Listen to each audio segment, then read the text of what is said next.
Hi, നമുക്കിന്നൊരു സ്വാദിഷ്ടമായ beef roast തയ്യാറാക്കുന്നത് എങ്ങനെയാണെന്ന് നോക്കിയാലോ. നല്ല മണമൊക്കെ ഉണ്ട് കേട്ടോ. അപ്പം നമുക്ക് നോക്കാം. നെയ്യൊക്കെ കളഞ്ഞ അധികം ഇല്ലാത്ത 1 കിലോ ബീഫ് എടുത്തിട്ടുണ്ട് ഞാൻ. അപ്പോൾ അത് നല്ലതുപോലെ കഴുകി വൃത്തിയാക്കിയിട്ടുണ്ട്. അപ്പോൾ നമുക്കത് വേവിക്കാൻ വേണ്ടി അതിലേക്ക് മഞ്ഞൾപ്പൊടി, ഉപ്പ്, ഞാൻ വേറെ ഒരു ഇതും ചേർക്കുന്നില്ല. കാരണം വീട്ടിലെ ആൾക്കാരുടെ എരിവ് അത് നോക്കേണ്ട നിർബന്ധമാണല്ലോ. അപ്പോൾ അതനുസരിച്ചിട്ട് ഞാൻ ഇത് മാത്രമേ ചേർക്കുന്നുള്ളൂ. ഇത് വേവിക്കാൻ വെക്കാം. അപ്പം വേവ് അനുസരിച്ചാണ് നമുക്ക് കുക്കറിൽ വിസിലടിക്കേണ്ടത്. അപ്പോൾ ഇതധികം വേവില്ലാത്തതായിരുന്നു, ഒരു 3-4 വിസിലടിച്ചിട്ടുള്ളൂ. അപ്പോൾ അതവിടെ നിന്ന് വേവട്ടെ. മഞ്ഞൾപ്പൊടി, മുളക് പൊടി, ഗരം മസാല, മീറ്റ് മസാല, ഇത്രയാണ് ഞാൻ മസാലയായിട്ട് എടുത്തിരിക്കുന്നത്. തേങ്ങ കൊത്തെടുത്തിട്ടുണ്ട്, സവോള, പിന്നെ ഇഞ്ചി, വെളുത്തുള്ളി അതിലൂടെ കൊത്തി അരിഞ്ഞിട്ട് ഞാൻ സെപ്പറേറ്റ് ചെയ്തില്ല. അപ്പം നമുക്ക് ഉണ്ടാക്കാം.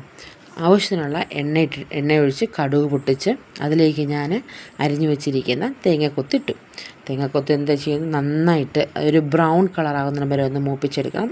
മീഡിയം തീ മതി കേട്ടോ, ഫുൾ ഇതൊന്നും വേണ്ട ആവശ്യമില്ല. ഒരു മീഡിയം ഫ്ലെയറിലിട്ട് നമുക്കതൊന്ന് മൂപ്പിച്ചെടുക്കാം. അപ്പം നല്ലതായിട്ട് ഒരു ബ്രൗൺ കളറിലേക്ക് വന്നപ്പോൾ ഞാൻ അതിലേക്ക് സവോള, ഇഞ്ചിയും വെളുത്തുള്ളി കൊത്തിയരിഞ്ഞതും കൂടി ഞാൻ ഇട്ട് നന്നായിട്ടൊന്ന് ഇളക്കി. പിന്നെ ആവശ്യത്തിന് ഉപ്പ് ഇട്ടു. ആവശ്യം എന്ന് പറയുമ്പം ഒരുപാടില്ല, കുറച്ച്. കാരണം അവസാനം നമുക്ക് ഉപ്പ് നോക്കി വീണ്ടും ഇല്ല എന്നുണ്ടെങ്കിൽ ഇടണം. അതിന് വേണ്ടിയിട്ട്, കാരണം ഓൾറെഡി നമ്മൾ ബീഫ് വേവിക്കാൻ വേണ്ടിയിട്ട് നമ്മൾ ഓൾറെഡി എന്ത് ചെയ്ത് ഇറച്ചിക്കകത്ത് നമ്മൾ ഉപ്പിട്ടിട്ടുണ്ടായിരുന്നു അല്ലേ. അപ്പോൾ അതിനനുസരിച്ച് ഞാൻ ഉപ്പിട്ട് ഇളക്കി അടച്ചു വെച്ച് ഒരു ചെറിയ തീയിൽ അടച്ച് വെച്ചിരിക്കുമ്പോൾ നല്ലതുപോലെ വഴണ്ടി കിട്ടും. അടിയിലൊന്നും പിടിക്കുകയില്ല. അപ്പോൾ ഇങ്ങനെ എപ്പോഴും ഇളക്കി കൊടുത്തിട്ട് ഇരിക്കേണ്ട ആവശ്യമില്ല. അപ്പോൾ നല്ലപോലെ വഴണ്ടി കിട്ടി. അപ്പോൾ അതിലേക്ക് നമ്മൾ എടുത്ത് വെച്ചിരിക്കുന്ന മസാലയെല്ലാം ഇട്ടിട്ടുണ്ട്. ഞാൻ മസാല ഇടുമ്പോഴും ഞാൻ മുളക് പൊടിയൊന്നും അധികം ഇട്ടില്ല, കാരണം കുരുമുളക് ഇതിനകത്ത് ഞാൻ ഇപ്പം നിങ്ങൾക്ക് പറയുന്നില്ല. കാരണം അവസാനമാണ് ഞാൻ കുരുമുളക് ചേർക്കുന്നത്, അതുകൊണ്ട് കുരുമുളക് ഞാൻ ഇപ്പോൾ ഇട്ടിട്ടില്ല. പിന്നെ ഏറ്റവും ഇമ്പോർട്ടൻ്റ് ആയിട്ട് കാര്യം, നമുക്ക് കറിവേപ്പില, അതെൻ്റെ കയ്യിൽ ഇപ്പോൾ ഇല്ലാത്തതുകൊണ്ട് ഞാൻ ഇടുന്നില്ല, പക്ഷെ അതുകൊണ്ടെങ്കിൽ നല്ലതാണ്.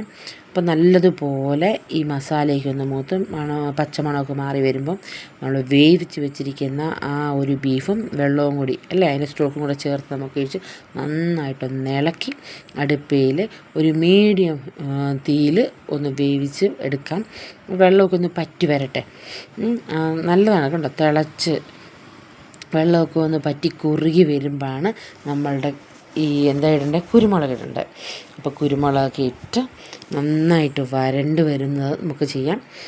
നോക്കി, നല്ല വെള്ളമൊക്കെ പറ്റി കുറുകി വരണ്ട് വരുന്നില്ലേ. അപ്പോൾ ഇപ്പോഴാണ് ഞാൻ കുരുമുളക് പൊടി ചേർക്കുന്നത്. ഈ സമയത്ത് കറിവേപ്പിലയും കൂടി ഇട്ടാൽ ഉണ്ടല്ലോ, വാവ്, അടിപൊളിയാണ് സംഭവം. പക്ഷേ എൻ്റെ കയ്യിലില്ല, അതുകൊണ്ട് കറിവേപ്പില ഇല്ലാണ്ടാണ് ഞാൻ ഇത് വെക്കുന്നത്. അപ്പോൾ നിങ്ങൾക്ക് കറിവേപ്പില ഉണ്ടെങ്കിൽ ഇടാം കേട്ടോ. അപ്പം നല്ലതുപോലെ ഒന്ന് ഇളക്കി അതൊന്ന് വറ്റി വരണ്ട് വരട്ടെ.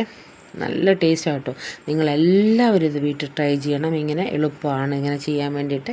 നിങ്ങളൊന്ന് ചെയ്ത് നമുക്ക് ചപ്പാത്തിയുടെ കൂടെയോ പൊറോട്ടയുടെ കൂടെയോ ചോറിൻ്റെ കൂടെയോ ഒക്കെ നമുക്കിത് കഴിക്കാൻ പറ്റും. നല്ല ടേസ്റ്റാണ്. കണ്ടോ, നല്ല വെള്ളമൊക്കെ വറ്റി നല്ല വരണ്ട് വരുന്നത് കണ്ടോ. ഇടയ്ക്കിടയ്ക്ക് ഇളക്കി കൊടുക്കണം കേട്ടോ, അല്ലെ കൈ പിടിച്ചു പോകും. അപ്പം എൻ്റെ ഈ ഒരു ബീഫ് റോസ്റ്റ് നിങ്ങൾക്കത് ഇഷ്ടപ്പെട്ടെങ്കിൽ, ഞാൻ തക്കാളിക്ക് ഒന്നും ഉപയോഗിച്ചിട്ടില്ല, ഇത് തന്നെ അടിപൊളി ടേസ്റ്റാണ്.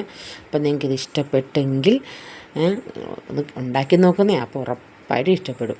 അപ്പോൾ അത് ഇഷ്ടപ്പെട്ടെങ്കിൽ എന്നെ ഒന്ന് സപ്പോർട്ട് ചെയ്യണേ. സപ്പോർട്ട് ചെയ്താൽ മാത്രം പോരാ, നിങ്ങളുടെ അഭിപ്രായങ്ങൾ കമൻറ്റിലൂടെ എന്നെ അറിയിക്കുകയും ചെയ്യണം. Bye bye.